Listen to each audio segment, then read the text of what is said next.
미국에서는 한국전쟁을 잊혀진 전쟁이라고 부릅니다. 미국 역사 교과서에서는 단 한 페이지, 그것도 단 한 줄로만 언급됩니다. 70년이 지났는데도 6.25 참전용사의 손자들, 대다수는 할아버지가 한국에 가셨었다는 것 정도만 알고 있습니다. 그런데 놀랍게도 한국이 이들을 모두 기억하고 있었습니다.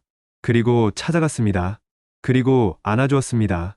오늘 우리가 함께 볼 이야기는 잊혀진 영웅들이 다시 한번 영웅이 되는 순간의 기록입니다. 1950년 6월 25일, 북한의 남침으로 시작된 한국전쟁. 이 전쟁에 참전한 미국 군인은 약 33만 명입니다. 그중 5만 4천여 명이 전사했고 10만 명이 넘는 군인들이 부상을 입었습니다. 하지만 지금 미국에서 한국전쟁은 어떤 취급을 받고 있을까요? 미국 교과서를 펼쳐보세요. 제1차 세계대전, 제2차 세계대전, 베트남전, 이라크전. 이 모든 전쟁들은 수페이지에 걸쳐 상세히 기록되어 있습니다. 그러나 한국전쟁, 고작 한 페이지, 그것도 단 한 줄로만 간단히 언급될 뿐입니다. The Korean War, 이 짧은 한 문장으로 끝납니다. 미국 국민들은 어떨까요? 거리 설문조사에 나가 한국전쟁이 언제 일어났으며 왜 일어났는가라고 물어보면 대다수의 미국인들은 말을 잇지 못합니다. 심지어 많은 사람들이 한국전쟁을 제2차 세계대전의 일부라고 착각합니다. 가장 충격적인 것은 바로 이것입니다. 한국전쟁 참전용사의 손자들에게 할아버지가 하신 일이 뭐냐고 물으면 대부분 이렇게 대답합니다. 할아버지가 한국이라는 나라에 가셨었나 봐요. 그 이상의 답변은 없습니다. 영웅이 잊혀진 나라? 미국이 바로 그런 나라가 되어 있었습니다. 하지만 이 이야기는 여기서 끝나지 않습니다. 왜냐하면 한 나라가 이 모든 것을 기억하고 있었기 때문입니다. 문제는 단순한 역사 교과서에만 있지 않습니다. 문제는 현실입니다. 미국에 돌아온 한국전쟁 참전용사들은 어떤 대접을 받았을까요? 솔직히 말해서 거의 받지 못했습니다. 베트남전 참전용사들을 봅시다. 물론 그들도 초기에는 환영받지 못했습니다. 하지만 시간이 지나면서 사회가 그들을 기억하기 시작했고 추도식을 열고 기념비를 세우고 지원 프로그램을 확대했습니다. 지금 미국의 베트남전 참전용사 지원 예산과 기념사업 규모는 막대합니다.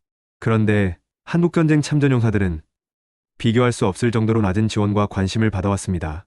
많은 참전용사들이 빈곤 속에서 살아갔습니다.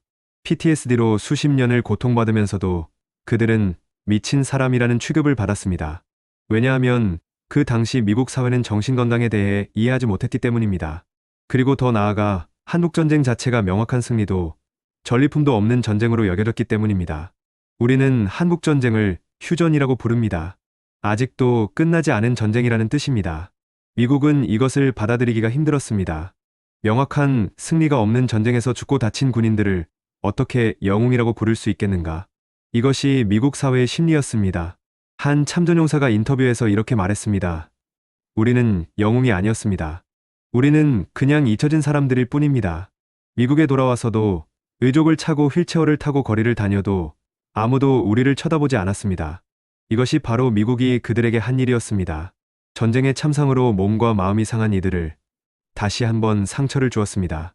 잊음으로써 여기 더 놀라운 사실이 있습니다. 미국에서 6.25 참전용사 기념재단을 아십니까? 이 재단은 참전용사들을 추모하고 그들의 이야기를 보존하고 교육 프로그램을 운영하는 기관입니다. 매우 중요한 기관이지만 현실은 암담했습니다. 2010년대 이 재단은 심각한 운영난에 봉착했습니다. 자금이 바닥나고 있었던 것입니다. 재단 측에서는 미국 기업들의 기부를 요청했습니다. 포춘 500대 기업들, 수백억 달러의 재산을 가진 거대 기업들에게 말입니다. 결과는 무엇이었을까요? 침묵입니다. 미국 기업 중 단 한 곳도 손을 내밀지 않았습니다. 그러던 중 한국 기업들이 나섰습니다. 삼성, 현대, LG, SK 이들 기업은 6.25 참전용사 기념재단에 기부금을 보냈습니다. 해마다 꾸준히. 결국 현재 이 재단의 운영 자금의 대부분은 한국 기업들의 기부금으로 이루어져 있습니다. 미국이 책임져야 할 일을 한국이 지고 있는 것입니다. 미국 언론도 이를 보도했습니다. 한국전쟁 기념재단은 사실상 한국이 유지시키고 있다. 어떤 기자는 이렇게 물었습니다. 미국은 자신들의 참전 용사도 기억하지 못하는가? 이것은 단순한 통계가 아닙니다. 이것은 역설입니다. 한국을 지키기 위해 목숨을 건 용사들이 그 한국의 기업들에 의해서만 추모받고 있다는 사실. 여기에는 뭔가 깊은 감정이 담겨 있습니다. 왜 우리가 지켜야 하지? 라는 질문과 동시에 그렇다면 한국은 정말 감사하고 있는 건가? 라는 또 다른 질문이 생깁니다. 답은 그렇습니다 였습니다. 2010년대부터 한국 정부와 민간 단체들은 한 가지 결정을 내렸습니다. 살아있는 참전용사들을 한국으로 초청하기로 한 것입니다. 적어도 한국에서만큼은 이들을 영웅으로 대접하겠다는 약속과 함께 매년 수십 명에서 수백 명의 참전용사들이 한국행 비행기에 몸을 싣습니다. 많은 분들이 90세 이상이고 휠체어를 타거나 의족을 착용하고 있습니다. 신체적으로는 매우 약해진 모습입니다. 그런데 그들의 표정은 어떨까요? 한국에 도착하기 며칠 전 참전용사들 사이에서는 불안감이 돌았습니다. 한 참전용사는 이렇게 말했습니다. 한국에 가도 아무도 우리를 기억하지 않으면 어떡하지? 그냥 또 다른 관광일 뿐 아닐까? 다른 용사도 마찬가지였습니다. 한국 사람들은 우리를 보면 어떤 반응을 할까?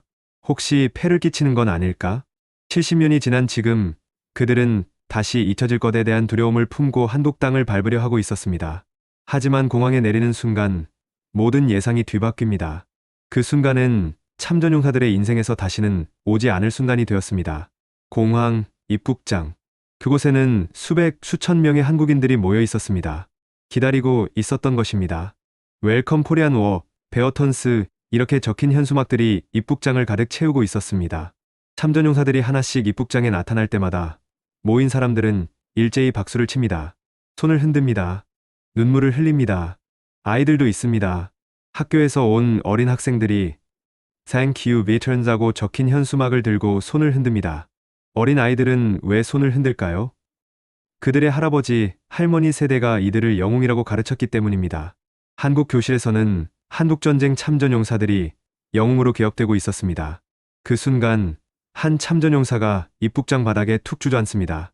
의족을 감싼 바지에 눈물이 소리 없이 떨어집니다. 옆에 동료 용사가 그를 안아줍니다. 함께 울음을 터집니다. 다른 참전용사들도 눈물을 흘렸습니다. 휠체어를 탄 한 노병은 계속 고개를 끄덕이며 말합니다. 이럴 수가 있단 말인가. 기자들이 그들에게 질문합니다. 기분이 어떠신가요? 한 참전용사의 대답은 이것이었습니다. 네, 나라에서는 아무도 이렇게 맞아주지 않았습니다. 내가 다리를 잃었을 때, 내가 PTSD로 고통받을 때, 누구도 내 손을 잡아주지 않았습니다. 하지만 한국 사람들은 우리를 영웅이라고 불러주셨습니다. 70년 만에 처음입니다. 나는 영웅이 된 기분입니다. 다른 참전용사도 말합니다. 한국만이 우리를 기억했습니다. 한국만이 우리를 찾아왔습니다. 한국만이 우리를 영웅이라고 불렀습니다. 이것은 정말 기적 같은 일입니다. 공항에서의 그 장면은 마치 영화 같았습니다. 하지만 이것은 현실이었습니다. 현실이 영화보다 드라마틱했던 것입니다. 참전용사들이 호텔로 향하는 길 내내 그들의 눈은 계속 도시를 바라보고 있었습니다. 다음 장면을 보면 왜 그들의 눈이 그렇게 흐르렸는지 알 수 있을 것입니다. 참전용사들이 보는 한국은 어땠을까요? 1950년 한국전쟁이 일어났던 그때의 한국. 그 당시 한국의 1인당 GDP는 67달러였습니다. 세계에서 가장 가난한 나라 중 하나였습니다. 거리에는 고아들이 가득했고 건물은 폐허였고 사람들은 굶주렸습니다. 참전용사들은 그 모습을 생생히 기억하고 있었습니다. 한 참전용사는 인터뷰에서 이렇게 말했습니다. 당시 서울은 정말 끔찍했습니다. 전쟁으로 모든 것이 파괴되어 있었습니다. 굶주린 아이들이 거리에서 구걸했습니다. 미군들에게 초콜릿을 달라며 생존이 유일한 목표였던 시대였습니다. 그런데 70년이 지난 지금은 어떨까요? 참전용사들이 택시를 타고 서울을 돌아다닙니다. 63빌딩이 보입니다. 롯데월드타워가 보입니다. 한강에는 화려한 다리들이 지나갑니다. 신기술 쇼핑몰, 최신형 자동차들, 복잡한 지하철, 세계 최고의 인터넷 속도. 한국은 이미 세계 10위의 경제대국이 되어 있었습니다. 더는 고아들이 거리에서 구걸하지 않습니다. 더는 사람들이 굶주리지 않습니다. 더는 전쟁의 상흔이 남아있지 않습니다. 대신 미래의 도시가 그 자리에 서 있습니다. 참전용사들은 이 모습을 보면서 눈물을 흘렸습니다. 많은 참전용사들이 눈물을 흘렸습니다. 한 참전용사가 한강 다리 위에서 말합니다. 나는 이 나라를 지키기 위해 싸웠습니다. 정말로 힘든 싸움이었습니다. 많은 친구들이 죽었습니다. 나도 다리를 잃었습니다. 하지만 그것이 헛되지 않았다는 것을 이제 알겠습니다. 우리가 지킨 이 나라는 이렇게 성장했습니다. 이렇게 발전했습니다. 자유 속에서 사람들이 행복하게 살아가고 있습니다. 이것이 가장 큰 보상입니다. 다른 참전용사도 말합니다. 나는 한국을 여러 번 꿈꿨습니다. 하지만 꿈속의 한국은 항상 폐허였습니다. PTSD, 악몽 속에서 한국은 계속 전쟁 중이었습니다. 하지만 현실은 다릅니다. 현실의 한국은 평화롭고 풍요롭고 아름답습니다. 이것이 우리가 원했던 한국입니다. 이것이 우리가 싸웠던 이유입니다. 강렬한 역사의 결과가 눈앞에 펼쳐집니다. 참전용사들은 자신들이 해낸 일의 크기를 비로소 깨닫게 됩니다. PTSD, 외상 후 스트레스 장애. 많은 한국전쟁 참전용사들이 수십 년 동안 이것으로 고통받아 왔습니다. 한 참전용사의 이야기를 들어보겠습니다. 그는 한국전쟁 직후부터 지난 70년간 제대로 된 밤을 새운 적이 거의 없었습니다. 매일 밤 악몽에 시달렸습니다. 전쟁의 장면들이 계속 되풀이되었습니다. 친구들의 비명소리, 폭탄소리, 총소리. 그는 수십 년 동안 수면, 약물에 의존했습니다. 약물도 제대로 듣지 않을 때가 많았습니다. 그는 침대에 누워도 한눈도 못 자고 천장만 바라봤습니다. 의사들은 그것을 치료 불가능이라고 말했습니다. 그런데 한국에 온 이후 놀라운 일이 일어났습니다. 호텔방에 들어간 그는 처음으로 약물 없이 진정한 잠을 잤습니다. 10시간을 연속으로, 꿈도 없이, 평온하게. 아침에 깬 그는 눈물을 흘렸습니다.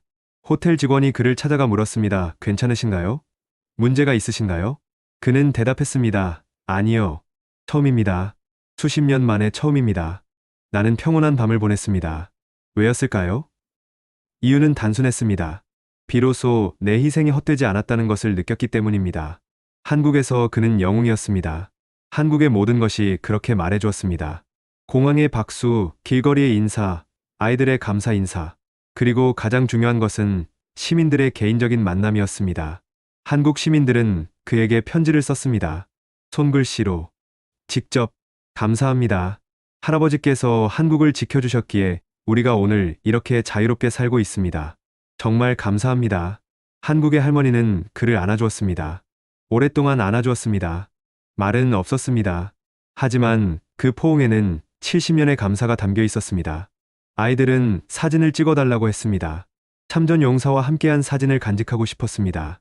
마치 영웅과 함께한 순간을 기념하듯이. 한 참전 용사는 이렇게 말했습니다. 내가 의족을 하고 서 있는데도 한국 사람들은 나를 보고 눈을 피하지 않았습니다. 오히려 눈을 맞추고 감사를 표했습니다. 나는 처음 느껴봤습니다. 나는 결손된 사람이 아니라 완전한 영웅이라는 생각을. 70년 만에. 이것이 진정한 치유입니다. 약물이나 심리치료가 아닌 인정과 존경으로 인한 치유. 자신의 희생이 인정받는 순간 얻어지는 마음의 평온. 참전용사들은 한국에서 비로소 영웅의 위치를 되찾았습니다. 그리고 그들의 마음에는 수십 년 동안 가지지 못했던 평온함이 찾아왔습니다. 하지만 현실을 마주해야 할 시간입니다. 한국전쟁 참전용사들의 대부분은 지금 90세 이상입니다. 이들은 한국전쟁이 끝난 1953년 이후 70년을 더 살았습니다. 이제 시간이 얼마 남지 않았습니다. 매년 수천 명의 참전용사들이 이 세상을 떠납니다. 2010년대에만 약 10,000명이 넘는 참전용사들이 생을 마감했습니다. 2030년이 되면 대부분의 참전용사들은 세상을 떠날 것으로 예측됩니다. 그리고 그때가 되면 무엇이 남을까요? 만약 우리가 그들을 잊는다면 그들은 두 번 죽는 것입니다. 첫 번째는 신체적 죽음이고 두 번째는 역사로부터의 죽음입니다. 기억에서의 소멸입니다. 미국은 이미 한국전쟁을 잊고 있습니다. 교과서에서, 교실에서, 그리고 무엇보다 국민들의 마음에서. 하지만 한국은 여전히 기억하고 있습니다. 매년 6월 25일이 되면 한국의 길거리에는 태극기가 나부낍니다. 학교에서는 한국전쟁의 역사를 가르칩니다. 그리고 참전용사들이 한국을 방문할 때마다 한국의 공항에는 수천 명의 시민들이 모여 그들을 환영합니다. 이제는 우리 세대의 책임입니다. 우리는 그들이 누구였는지, 무엇을 했는지 알아야 합니다. 우리는 학교에서 그들의 이야기를 배워야 하고 자녀들에게 그들의 이야기를 전해야 합니다. 한국전쟁 참전용사들은 단순한 역사적 인물이 아닙니다. 그들은 우리 할아버지이고 할머니이고 이웃이고 친구입니다. 그들은 우리가 오늘 누리는 자유와 평화를 지키기 위해 목숨을 걸었던 사람들입니다. 그들은 더 이상 미국의 교과서에 단 한 줄로만 기억되어서는 안 됩니다. 그들은 더 이상 잊혀진 영웅이어서는 안 됩니다. 한 참전용사는 한국을 떠나면서 이렇게 말했습니다. 한국이 우리를 기억해줬기 때문에 나는 죽을 때 행복할 것 같습니다. 적어도 누군가는 내가 살았다는 것을, 그리고 내가 의미 있는 일을 했다는 것을 알고 있을 테니까요. 이것이 우리가 할 수 있는 가장 중요한 일입니다. 기억하는 것, 그들을 기억하는 것. 한국전쟁 참전용사들은 한국의 자유를 위해 목숨을 걸었습니다. 그리고 오늘 우리가 누리는 이 자유, 이 번영, 이 평화는 모두 그들의 희생 위에 이루어진 것입니다. 우리가 그들을 잊으면 우리는 우리 자신을 잊는 것입니다. 우리가 어디서 왔는지, 무엇을 위해 존재하는지를 잊는 것입니다. 그러므로 마지막 메시지입니다. 한국을 지키기 위해 싸운 그들의 희생이 있었기에 우리가 오늘 자유를 누리고 있습니다. 잊지 않겠습니다. 절대로. 역사는 잊히지 않기 위해 존재합니다. 한국전쟁 참전용사들을 기억하시겠습니까? 이 영상이 도움이 되셨다면 좋아요와 구독을 부탁드립니다. 더 많은 잊혀진 역사를 함께 발굴하고 싶습니다. 여러분의 관심과 응원이 저희에게 큰 힘입니다. 다음 이야기에서 다시 만나요. 감사합니다.